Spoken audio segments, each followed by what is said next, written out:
हम लोग class 10th 2025 के साइंस के सेट ए के 1 से 80 तक ऑब्जेक्टिव का अध्ययन करेंगे, जिसमें 100% सही उत्तर होगा। ठीक है, और इसमें से क्वेश्चन 100% आपके एग्जाम में रहेगा ही रहेगा। ठीक है, तो चलिए क्वेश्चन को स्टार्ट करते हैं। यदि आप चैनल पर पहली बार हैं तो चैनल को सब्सक्राइब जरूर कर लीजिए और अपने दोस्तों को भी शेयर जरूर कीजिए। चलिए देखते हैं क्वेश्चन को। ठीक है, देखिए यहाँ कुल 1 से 80 तक ऑब्जेक्टिव आपको एग्जाम में देखने को मिलेगा, जिनमें से चुन करके केवल 40 प्रश्नों का ही उत्तर आपको देना है। ठीक है, तो चलिए क्वेश्चन को देखते हैं। क्वेश्चन में दिया हुआ है प्रकाश के परावर्तन के नियमों की संख्या है, तो इसका सही उत्तर ऑप्शन नंबर बी हो जाएगा 2। यानी प्रकाश के परावर्तन के जो नियम है उनकी संख्या कितनी है? 2 है।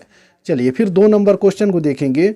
2 नंबर क्वेश्चन में दिया हुआ है प्रकाश का वेग सबसे अधिक होता है, तो इसका सही उत्तर ऑप्शन नंबर डी हो जाएगा 0, यानी निर्वात में। ठीक है, चलिए फिर आगे वाला क्वेश्चन में हम लोग देखेंगे। 3 नंबर क्वेश्चन में दिया हुआ है प्रकाश का वर्ण विक्षेपण किस उपकरण से संभव है, तो इसका सही उत्तर ऑप्शन नंबर सी हो जाएगा प्रिज्म से। ठीक है, यानी जो प्रकाश का वर्ण विक्षेपण होता है वो किस उपकरण से संभव होता है? प्रिज्म से संभव होता है। चलिए फिर 4 नंबर क्वेश्चन को हम लोग देखेंगे। सामान्य नेत्र के लिए स्पष्ट दृष्टि की न्यूनतम दूरी होती है, तो इसका सही उत्तर ऑप्शन नंबर ए हो जाएगा 25 सेंटीमीटर। इसमें दिया हुआ है एक प्रिज्म कितने सतहों से घिरा रहता है, तो इसका सही उत्तर ऑप्शन नंबर ए हो जाएगा 5 सतह। यानी जो प्रिज्म होता है उसकी कितनी सतहें होती हैं? 5 सतहें होती हैं। चलिए फिर आगे वाला क्वेश्चन हम लोग देखेंगे। 6 नंबर क्वेश्चन में दिया हुआ है किस दर्पण से हमेशा वस्तु से छोटा प्रतिबिंब प्राप्त होता है, तो 6 का right answer option number B हो जाएगा उत्तल। चलिए फिर 7 नंबर क्वेश्चन को हम लोग देखेंगे।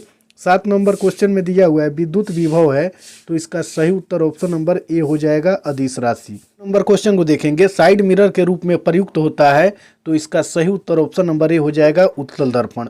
साइड मिरर के रूप में कौन सा दर्पण प्रयुक्त होता है? उत्तल दर्पण होता है। चलिए फिर आगे वाला क्वेश्चन हम लोग देखेंगे। 9 नंबर क्वेश्चन में जब प्रकाश की किरणें हवा से कांच में प्रवेश करती है तब वह किरण मुड़ जाती है, तो इसका सही उत्तर हो जाएगा ऑप्शन नंबर बी अभिलंब के निकट। चलिए फिर 10 नंबर क्वेश्चन को देखेंगे। 10 नंबर क्वेश्चन में दिया हुआ है चुंबकीय क्षेत्र का एसआई मात्रक है, तो इसका सही उत्तर ऑप्शन नंबर ए हो जाएगा टेस्ला। ठीक है, बहुत इंपॉर्टेंट क्वेश्चन है। इन सभी प्रश्नों को आपको बिल्कुल क्लियर कर लेना है। ठीक है, 100% क्वेश्चन ये सब आपको एग्जाम में देखने को मिलेगा। चलिए फिर 11 नंबर क्वेश्चन को हम लोग देखेंगे। समांतर क्रम यानी पार्श्वर्य क्रम में जुड़े 2 प्रतिरोधकों जिनमें प्रतिरोध R1 तथा R2 हैं का समतुल्य प्रतिरोध R बराबर होता है, तो 11 का राइट आंसर हो जाएगा ऑप्शन नंबर बी। ठीक है, R1 प्लस R2 बटा R1 गुने R2। चलिए फिर आगे वाला क्वेश्चन हम लोग देखेंगे। क्वेश्चन नंबर 12 में दिया हुआ है जूल प्रति कूलाम कहा जाता है, तो इसका सही उत्तर हो जाएगा 12 का ऑप्शन नंबर ए वोल्ट। क्या कहा जाता है? वोल्ट। 13 नंबर क्वेश्चन में दिया हुआ है दूरदृष्टि दोष वाला नेत्र साफ साफ देख सकता है, तो इसका सही उत्तर हो जाएगा ऑप्शन नंबर बी दूर की वस्तुओं को। ठीक है, तो इसको याद रखने का तरीका होता है कि जो दोष पूछे यानी दूर दृष्टि दोष पूछे तो इसमें दूर की वस्तु ही साफ दिखाई देगी। अगर निकट दृष्टि दोष में पूछे कि निकट दृष्टि दोष वाला नेत्र साफ साफ देख सकता है, तो इसके लिए आपको लगाना होगा निकट की वस्तु। यानी जो दोष पूछेगा निकट पूछेगा तो निकट की वस्तु ही साफ साफ दिखाई देगी, और दूर वाला पूछेगा तो दूर की वस्तु ही साफ साफ दिखाई देगी। ठीक है, तो इसमें पूछा हुआ है दूर दृष्टि दोष वाला नेत्र साफ साफ देख सकता है, तो दूर की वस्तु को साफ साफ देख सकता है। ऑप्शन नंबर बी इसका सही हो जाएगा। चलिए फिर 14 नंबर क्वेश्चन को देखेंगे। इसमें दिया हुआ है हमारे घरों में जो विद्युत आपूर्ति की जाती है वह है, तो इसका सही उत्तर हो जाएगा ऑप्शन नंबर सी। ठीक है, 220 वोल्ट पर प्रत्यावर्ती धारा होती है। चलिए फिर 15 नंबर क्वेश्चन को देखेंगे।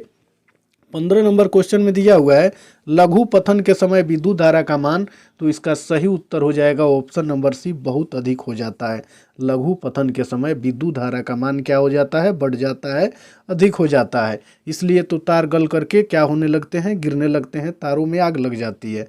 तो धारा कम रहेगा तो आग लगेगी ही नहीं, तो धारा क्या हो जाता है? अधिक हो जाता है। चलिए फिर आगे वाला क्वेश्चन हम लोग देखेंगे। 16 नंबर क्वेश्चन में दिया हुआ है बिजली का सुचालक है, तो इसका सही उत्तर हो जाएगा ऑप्शन नंबर डी ग्रेफाइट। ठीक है, ग्रेफाइट जो होता है वो बिजली का सुचालक होता है। चलिए फिर आगे वाला क्वेश्चन हम लोग देखेंगे। क्वेश्चन नंबर 17 में दिया हुआ है क्षारीय विलयन का पीएच मान कितना होता है, तो इसका सही उत्तर हो जाएगा ऑप्शन नंबर बी 7 से अधिक। और जो 7 से कम होता है वो अम्लीय गुण को प्रदर्शित करता है। यानी जिस विलयन का मान 7 से कम होगा किसको प्रदर्शित करेगा, अम्ल को प्रदर्शित करेगा, और जो 7 से अधिक होगा वो क्षारीय गुण को प्रदर्शित करेगा। तो क्वेश्चन में यही पूछा हुआ है। और जब 7 रहेगा तो उदासीन होता है, क्या होता है, उदासीन। ठीक है, चलिए फिर आगे वाला क्वेश्चन हम लोग देखेंगे। इनमें दिया हुआ है निम्नांकित में से कौन विजातीय यौगिक है, तो इसका सही उत्तर हो जाएगा option number D, plaster of Paris. चलिए फिर 19 नंबर क्वेश्चन को देखेंगे। 19 नंबर क्वेश्चन में दिया हुआ है बेकिंग सोडा का रासायनिक सूत्र है, तो इसका सही उत्तर हो जाएगा ऑप्शन नंबर ए, NaHCO3। ठीक है, इसे सोडियम बाइकार्बोनेट के नाम से जाना जाता है, यानी NaHCO3 का रासायनिक नाम होता है सोडियम बाइकार्बोनेट। जिसमें हाइड्रोजन लगा हो उसे बाई भी कहा जाता है या सोडियम हाइड्रोजन कार्बोनेट के नाम से भी जाना जाता है। तो बेकिंग सोडा का रासायनिक सूत्र होगा NaHCO3, NaHCO3 होगा, जो ऑप्शन नंबर ए में देखने को मिल रहा है। लेकिन इसका रासायनिक अगर नाम पूछे तो सोडियम हाइड्रोजन कार्बोनेट कहें या सोडियम बाइकार्बोनेट कहें, क्योंकि क्वेश्चन को देखेंगे निम्नांकित में से किस हाइड्रोकार्बन में कार्बन कार्बन परमाणुओं के बीच 3 आबंध होते हैं, तो इसका सही उत्तर हो जाएगा ऑप्शन नंबर सी, C3H4। 21 नंबर क्वेश्चन में दिया हुआ है CnH2n+2 किसका समान सूत्र है, तो इसका सही उत्तर ऑप्शन नंबर ए हो जाएगा एल्केन। अगर इसमें से इस 2 को हम लोग हटा देंगे, इस 2 को, CnH2n होगा, 2 हट जाएगा, प्लस में जो लास्ट में 2 दिख रहा है हट जाएगा, तो ये सूत्र जो बचेगा ये सूत्र हो जाएगा एल्कीन का। किसका, एल्कीन का। एक याद रखिएगा, 3 याद हो जाएगा। CnH2n+2 एल्केन का हो गया, लेकिन इसमें से 2 जब कम कर दिए, हटा दिए इसको, तो क्या बन गया, Cn बन गया CnH2n। ये किसका सूत्र हुआ, एल्कीन का। इसमें से भी अगर 2 माइनस करेंगे तो ये सूत्र बन जाएगा एल्काइन का। ठीक है, तो एक याद रखना है और 2 माइनस करेंगे तो क्या बन जाएगा, एल्कीन और एल्काइन बन जाएगा। चलिए फिर आगे वाला क्वेश्चन हम लोग देखेंगे। क्वेश्चन नंबर 22 में पूछा हुआ है कार्बनिक यौगिकों में कार्बन की संयोजकता होती है, तो इसका सही उत्तर हो जाएगा 22 का ऑप्शन नंबर सी, 4। चलिए फिर आगे वाला क्वेश्चन हम लोग देखेंगे। 23 नंबर क्वेश्चन में दिया हुआ है अम्ल राज में HCl और NHO3 का अनुपात होता है, तो इसका सही उत्तर ऑप्शन नंबर ए हो जाएगा 3:1। चलिए फिर 24 नंबर क्वेश्चन को देखेंगे। इसमें दिया हुआ है हमारा शरीर pH मान के किस सीमा में सही तरीके से कार्य करता है, तो इसका सही उत्तर हो जाएगा 24 का ऑप्शन नंबर सी, 7.0 से 7.8। नंबर क्वेश्चन में कौन सी अधातु कमरे के ताप पर द्रव्य अवस्था में रहती है, तो इसका सही उत्तर ऑप्शन नंबर ए हो जाएगा ब्रोमीन। अगर यहाँ क्वेश्चन को पूछ लिया जाए कि कौन सी धातु, अ को काट देते हैं, केवल हो जाएगा कौन सी धातु कमरे के ताप पर द्रव्य अवस्था में पाई जाती है, तो इसका उत्तर हो जाएगा पारा। इसका उत्तर क्या हो जाएगा, पारा। लेकिन यहीं अगर इसमें अधातु दे दिया है, अधातु, तो इसका उत्तर ब्रोमीन हो जाएगा, जो ऑप्शन नंबर ए में दिया हुआ है। चलिए फिर आगे वाला क्वेश्चन हम लोग देखेंगे। दिया हुआ है एसिटल्डिहाइड का IUPAC नाम क्या है, तो इसका सही उत्तर हो जाएगा 26 का ऑप्शन नंबर सी, एथेनॉल। ठीक है, चलिए फिर 27 नंबर क्वेश्चन को देखेंगे। इसमें दिया हुआ है निम्नांकित में से कौन सी गैस धातुओं के वेल्डिंग में प्रयुक्त होती है, तो इसका सही उत्तर हो जाएगा 27 का ऑप्शन नंबर सी, एथाइन। जो एथाइन गैस है वो किस में प्रयुक्त होती है, धातुओं के वेल्डिंग में। चलिए फिर आगे वाला क्वेश्चन हम लोग देखेंगे। 28 नंबर क्वेश्चन में दिया हुआ है निम्नलिखित में से किस वैज्ञानिक ने त्रियक नियम दिया था, तो इसका सही उत्तर ऑप्शन नंबर सी हो जाएगा डोवेराइनर ने। डोवेराइनर ने किस नियम को दिया था, त्रिक नियम को दिया था, यानी तत्वों को 3-3 करके इन्होंने रखा था। और वहीं ऑप्शन नंबर ए में जो न्यूजीलैंड्स दिख रहा है, इन्होंने तत्वों को 8-8 करके रखा था, इसलिए इनके द्वारा जो दिया गया नियम था उन्हें अष्टक कहा गया। क्या कहा गया, अष्टक। ठीक है, तो इनको याद रखना है कि न्यूजीलैंड्स के द्वारा जो नियम दिया गया वो अष्टक का नियम दिया गया, और डोवेराइनर के द्वारा जो नियम दिया गया उन्हें त्रिक का नियम कहा। इस नंबर क्वेश्चन में दिया हुआ है मेंडलीव की आवर्त सारणी में आवर्तों की संख्या कितनी है, तो इसका सही उत्तर ऑप्शन नंबर ए हो जाएगा 7। ठीक है, चलिए फिर आगे वाला क्वेश्चन हम लोग देखेंगे। क्वेश्चन नंबर 30 में दिया हुआ है कोयला तथा पेट्रोलियम है, तो इसका सही उत्तर हो जाएगा 30 का ऑप्शन नंबर ए, जीवाश्म ईंधन। ये जो कोयला और पेट्रोलियम है वो क्या है, जीवाश्म ईंधन है। चलिए फिर आगे वाला क्वेश्चन हम लोग देखेंगे। 31 नंबर क्वेश्चन में दिया हुआ है निम्नांकित में कौन प्राकृतिक संसाधन है, तो इसका सही उत्तर ऑप्शन नंबर डी हो जाएगा इनमें से सभी। यानी जो वायु है, हवा ये भी प्राकृतिक संसाधन है, और जो जल है ये भी है, और मृदा, क्योंकि ये मानव के द्वारा बनाया नहीं गया है, और जो मानव के द्वारा नहीं बनाए गए हैं उन सभी संसाधनों को प्राकृतिक संसाधन कहा जाता है, जो हवा है, जल है और मृदा है। चलिए फिर आगे वाला क्वेश्चन हम लोग देखेंगे। क्वेश्चन नंबर 32 में दिया हुआ है कैल्शियम की परमाणु संख्या क्या है, तो इसका सही उत्तर ऑप्शन नंबर ए हो जाएगा 20। ठीक है, कैल्शियम की परमाणु संख्या क्या हो जाएगी 20। और वहीं जो 17 दिया हुआ है ये क्लोरीन की परमाणु संख्या है, आपको याद रखना है किसकी, क्लोरीन की परमाणु संख्या 17 है, और इसका संकेत होता है Cl। और जो ये 18 नंबर में डी नंबर में 18 दिख रहा है ये आर्गन है, क्या है, आर्गन। ठीक है, अक्रिय गैस है ये, इसको भी आपको याद रखना है, इसका संकेत होता है Ar। और में दिया गया है 15, ये होता है फास्फोरस, क्या होता है, फास्फोरस, जिसे P से सूचित किया जाता है। तो आपको याद रखना है कि कैल्शियम की परमाणु संख्या पूछा है तो 20 हो जाएगा, लेकिन वहीं क्लोरीन का अगर पूछ दे तो 17 होता है, और 15 का फास्फोरस होता है। फास्फोरस का जो परमाणु संख्या होता है कितना होता है 15, और आर्गन का परमाणु संख्या कितना होता है 18। और जो आर्गन होता है वो क्या होता है, अक्रिय गैस होता है। ठीक है, जो समूह 18 में पाया जाता है। ठीक है, चलिए फिर आगे वाला क्वेश्चन हम लोग देखेंगे। क्वेश्चन नंबर 33 में दिया हुआ है स्वपोषी पोषण के लिए आवश्यक है, तो इसका सही उत्तर हो जाएगा ऑप्शन नंबर डी, इनमें से सभी। देखिए दिया हुआ है निम्नलिखित में से कौन एक अपघटक है, तो इसका सही उत्तर हो जाएगा 34 का ऑप्शन नंबर बी। ठीक है, बैक्टीरिया। चलिए फिर आगे वाला क्वेश्चन हम लोग देखेंगे। 35 नंबर क्वेश्चन में दिया हुआ है एक लिंगी पुष्प का उदाहरण है, तो इसका सही उत्तर ऑप्शन नंबर ए हो जाएगा पपीता। इस नंबर क्वेश्चन में है मेंडल ने अपने प्रयोगों में किस पौधों का चयन किया, तो इसका सही उत्तर ऑप्शन नंबर सी हो जाएगा मटर। और ये क्वेश्चन कई बार एग्जाम में पूछा हुआ। 35 नंबर क्वेश्चन में है जीव किस प्रक्रम द्वारा अपनी संख्या में वृद्धि करते हैं, तो इसका right answer option number B हो जाएगा जनन। चलिए फिर 38 नंबर क्वेश्चन को देखेंगे। इसमें दिया हुआ है नर युग्मक तथा मादा युग्मक के संलग्न को कहते हैं, तो इसका सही उत्तर ऑप्शन नंबर डी हो जाएगा निषेचन। में दिया हुआ है स्त्री केसर का आधारीय भाग कहलाता है, तो इसका सही उत्तर ऑप्शन नंबर डी हो जाएगा अंडाशय। फिर 40 नंबर क्वेश्चन को हम लोग देखेंगे।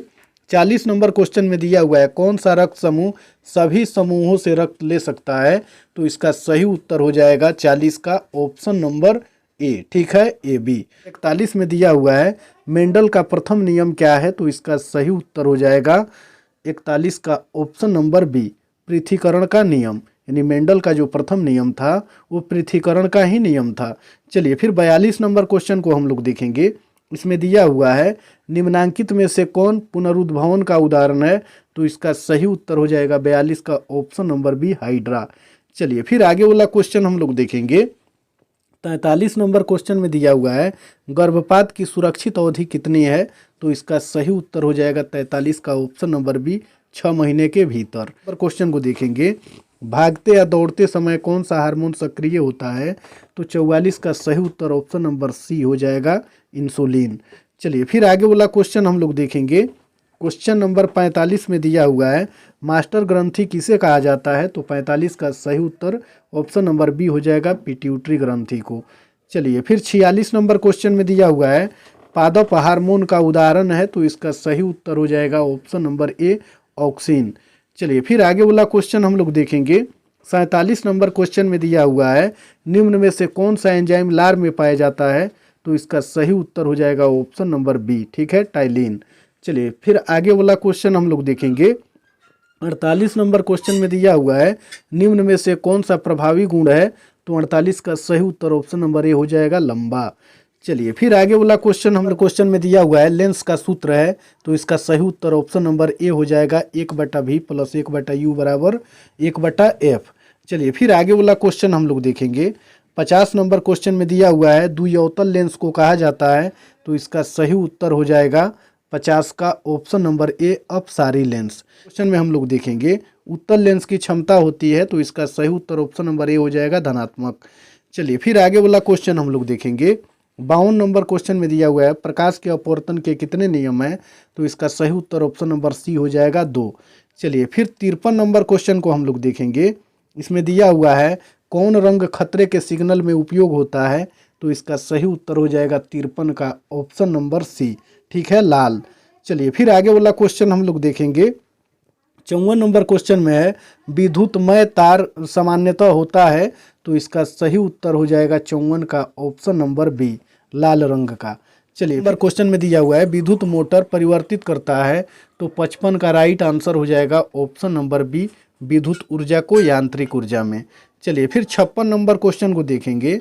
इसमें दिया हुआ है किसी चालक का प्रतिरोध निर्भर करता है, तो 56 का right answer option number A हो जाएगा, चालक की लंबाई पर। क्वेश्चन में दिया हुआ है कि एक कूलाम आवेश में इलेक्ट्रॉनों की संख्या है, तो इसका right answer option number A हो जाएगा। चलिए फिर 58 नंबर क्वेश्चन को देखेंगे। इसमें दिया हुआ है कौन नाभिकीय विखंडन को नियंत्रित करने में प्रयुक्त होता है, तो इसका सही उत्तर हो जाएगा ऑप्शन नंबर सी, कैडमियम का छड़। चलिए फिर आगे वाला क्वेश्चन हम लोग देखेंगे। 59 नंबर क्वेश्चन में दिया हुआ है किस देश को पवनों का देश कहा जाता है, तो इसका सही उत्तर हो जाएगा 59 का ऑप्शन नंबर बी, डेनमार्क को। चलिए फिर 60 नंबर क्वेश्चन को देखेंगे। इसमें दिया हुआ है अपघटन अभिक्रिया का उदाहरण है, तो इसका सही उत्तर ऑप्शन नंबर ए हो जाएगा। ठीक है। चलिए फिर 61 नंबर क्वेश्चन को देखेंगे। इसमें दिया हुआ है क्लोरोफार्म का अणुसूत्र है, तो इसका सही उत्तर हो जाएगा 61 का ऑप्शन नंबर सी। ठीक है। चलिए फिर आगे वाला क्वेश्चन हम लोग देखेंगे। 62 नंबर क्वेश्चन में दिया हुआ है निम्नांकित में कौन लवण है, तो इसका सही उत्तर हो जाएगा ऑप्शन नंबर ए, NaCl। चलिए फिर आगे वाला क्वेश्चन हम लोग देखेंगे। क्वेश्चन नंबर 63 में दिया हुआ है लोहे का परमाणु संख्या है, तो इसका सही उत्तर हो जाएगा ऑप्शन नंबर ए, 26। चलिए फिर आगे वाला क्वेश्चन हम लोग देखेंगे। क्वेश्चन में है किस धातु को चाकू से सरलता से काटा जा सकता है, तो इसका सही उत्तर हो जाएगा ऑप्शन नंबर ए, सोडियम को।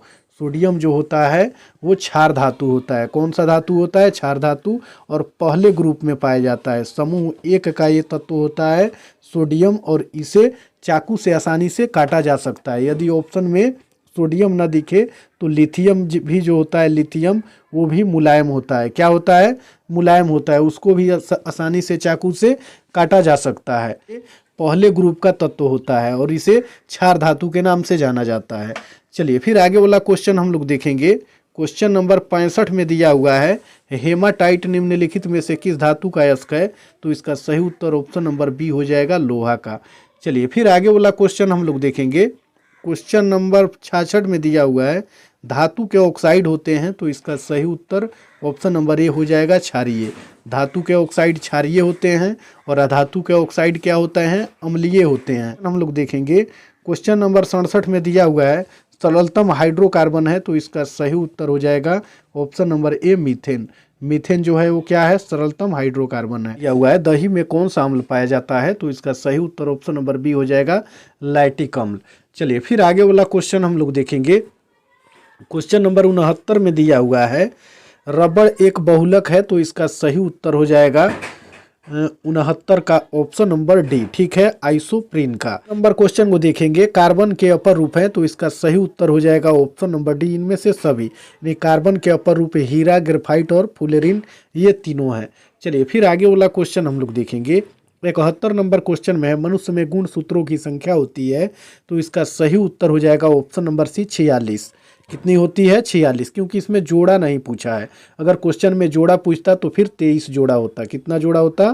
23 जोड़ा हो जाता। लेकिन इसमें संख्या पूछा है, तो क्या लगाएंगे? Option number C, 46। चलिए फिर आगे वाला क्वेश्चन हम लोग देखेंगे।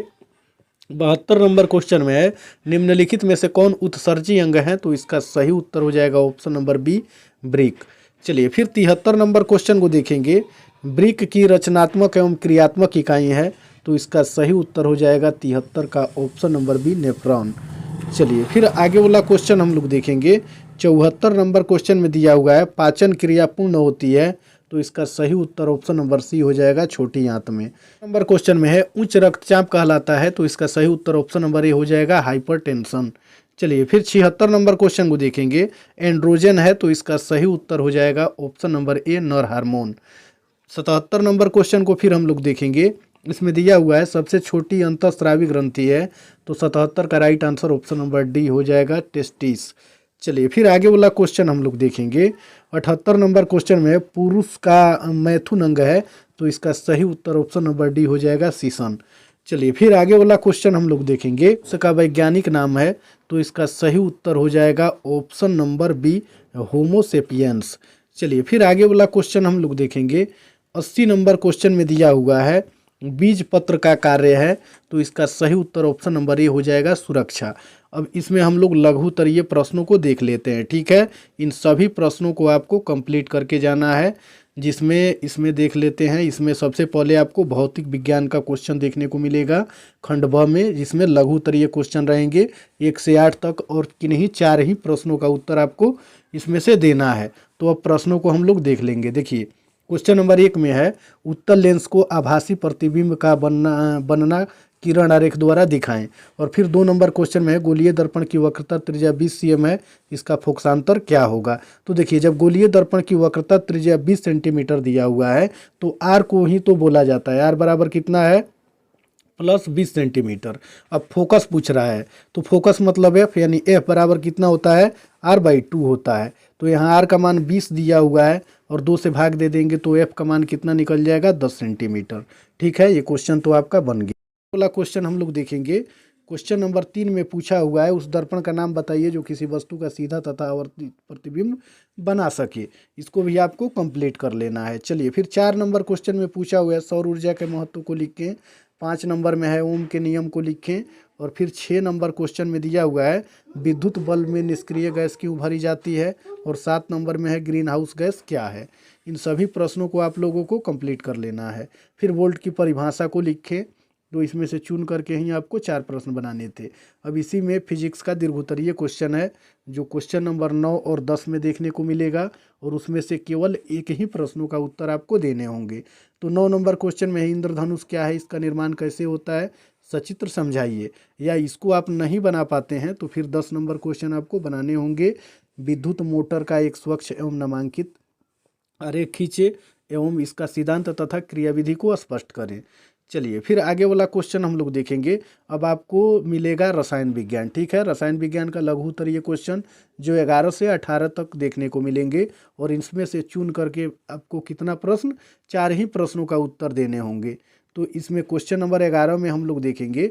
इसमें दिया हुआ है ओजोन स्तर का क्या महत्व है। फिर आगे वाला क्वेश्चन में दिया हुआ है लिटमस विलयन के बारे में आप क्या जानते हैं। 13 हाइड्रोजन कार्बोनेट के 2 उपयोग को लिखें, यानी वही बेकिंग पाउडर। इसे अभी ऊपर हम लोग ऑब्जेक्टिव में देखे हैं बेकिंग पाउडर क्या होता है। तो देखिए बेकिंग पाउडर पावरोटी को बनाने में भी उसका प्रयोग होता है, या रसोई घरों में भी उसका प्रयोग होता है, ठीक है, या अग्निशामक यंत्र में भी इसका प्रयोग होता है। बहुत सारा है, आप लोगों को याद होगा, कोई भी 2 इसमें आपको लिख देना है। चलिए फिर 14 नंबर क्वेश्चन को देखेंगे। निम्नलिखित रासायनिक समीकरणों को संतुलित करें। तो इसमें आपको संतुलित करने के लिए करना क्या होगा, ये जो तीर का निशान दिख रहा है इसके इस पक्ष और इस पक्ष में प्रत्येक तत्व के परमाणुओं की संख्या को देखना है कि ये बराबर है कि नहीं।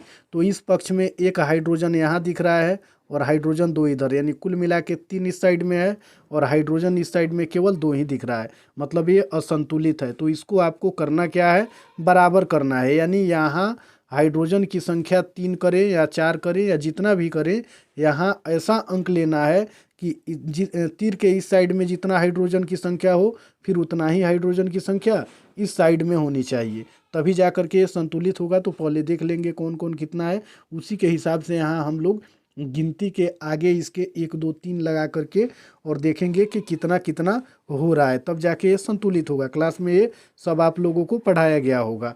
चलिए फिर आगे वाला क्वेश्चन हम लोग देखेंगे। क्वेश्चन नंबर 15 में दिया हुआ है पीतल एवं तांबे के बर्तनों में दही एवं खट्टे पदार्थों को क्यों नहीं रखना चाहिए।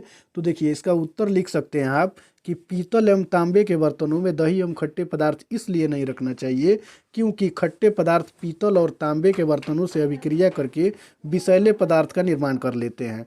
किस पदार्थ का निर्माण कर लेते हैं, विषैले पदार्थ का निर्माण कर लेते हैं। इसलिए हमें पीतल एवं तांबे के बर्तनों में खट्टे एवं दही जैसे पदार्थ को नहीं रखना चाहिए। सीधी सी बात है कि आपको याद रखना है कि पीतल और तांबा में, तांबा के जो बर्तन होता है उसमें कोई भी खट्टा पदार्थ नहीं रखेंगे। अगर दही रखेंगे, खट्टा पदार्थ रखेंगे तो कुछ देर के बाद में उसे अभिक्रिया करके वो जहर बना लेता है, ठीक है। जब उसको खाएंगे तो सेहत खराब होगा ही होगा, विषैला पदार्थ बन जाता है। बस इसी को आपको समझ के जैसा हो उसको लिख देना है, ठीक है।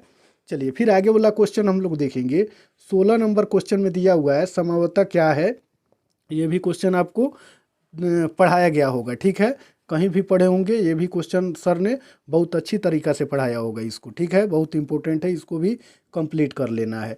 चलिए फिर 17 नंबर क्वेश्चन में कि क्या पावरोटी बनाने में बेकिंग पाउडर का उपयोग क्यों किया जाता है। अभी ऊपर ही क्वेश्चन हम लोग देखे थे कि उसमें आया हुआ था कि बेकिंग पाउडर के दो उपयोगों को लिखे, तो यहाँ से भी आप उस क्वेश्चन को लिख सकते थे, ठीक है। तो इसको आप लोग कंप्लीट कर लीजिएगा, इसको बना लीजिएगा, क्योंकि बेकिंग पाउडर का केक और पावरोटी बनाने में संभवतः उसको फुलाने में, उसको बड़ा करने में, उसके साइज को बड़ा करने के लिए ही उसका प्रयोग किया जाता है। चलिए फिर आगे वाला क्वेश्चन हम लोग देखेंगे। 18 नंबर क्वेश्चन में दिया हुआ है साबुन क्या है, तो इसको आपको कंप्लीट कर लेना है, ठीक है। अब यहाँ फिर इसके दीर्घोत्तरीय क्वेश्चन को देखेंगे, ठीक है। दीर्घोत्तरीय क्वेश्चन आपको क्वेश्चन नंबर 19 से 20 तक रहेगा, ये रसायन विज्ञान का दीर्घोत्तरीय क्वेश्चन रहेगा 19 से 20 तक, और इसमें से केवल एक ही प्रश्नों का उत्तर देना है। तो 19 नंबर क्वेश्चन में साबुन एवं अपमार्जक में अंतर बताएं, ठीक है, बहुत इंपॉर्टेंट क्वेश्चन है, इसको भी आपको कंप्लीट कर लेना है। चलिए फिर उसके बाद में 20 नंबर क्वेश्चन में है जल संरक्षण एवं जल प्रबंधन के लिए क्या किया जाना चाहिए। अब हम लोग देखेंगे जीव विज्ञान का क्वेश्चन, ये रहा बायोलॉजी का क्वेश्चन जो आपको सबसे अंत में देखने को मिलेगा, और पहले लघु उत्तरीय क्वेश्चन ही मिलेगा, जो 21 से 28 तक लघु उत्तरीय क्वेश्चन रहेंगे, और उनमें से चुन करके केवल 4 ही प्रश्नों का उत्तर आपको देने होंगे। तो इसमें हम लोग देखेंगे क्वेश्चन नंबर 21 में दिया गया है प्रकाश संश्लेषण से आप क्या समझते हैं, समीकरण दे। बहुत ही इजी क्वेश्चन है, ये आपको याद भी होगा, ये प्रकाश संश्लेषण से क्या समझते हैं। चलिए फिर 22 नंबर क्वेश्चन में है समजातीय श्रेणी क्या है, उदाहरण दे, और फिर उसके बाद में आया हुआ है पोषण को परिभाषित करें, या पोषण की परिभाषा दे, और 24 नंबर में श्वसन और दहन में दो अंतर को लिखे। चलिए फिर उसके बाद में 25 नंबर क्वेश्चन में उत्सर्जन क्या है, उत्सर्जन के दो प्रमुख अंगों के नाम को लिखे, और फिर 26 नंबर में पादप हार्मोन क्या है, ठीक है। और फिर यहाँ 27 नंबर क्वेश्चन में धमनी और शिरा में कोई दो अंतर लिखें, और 28 नंबर क्वेश्चन में पोषण क्या है। चलिए फिर आगे हम लोग देखेंगे इसका दीर्घोत्तरीय क्वेश्चन, इसमें क्वेश्चन नंबर 29 और 30 में दीर्घोत्तरीय क्वेश्चन देखने को मिलेगा, और इसमें से भी किन्हीं एक ही प्रश्नों का उत्तर देना है। तो 29 नंबर क्वेश्चन में देखने को मिलेगा आपको मानव हृदय का नामांकित चित्र बनाएं, और 30 नंबर क्वेश्चन में है डार्विन के विकासवाद के सिद्धांत की व्याख्या करें। पसंद आए हो तो वीडियो को लाइक जरूर कर दीजिए, और चैनल को सब्सक्राइब करके अपने दोस्तों को भी शेयर जरूर कीजिए।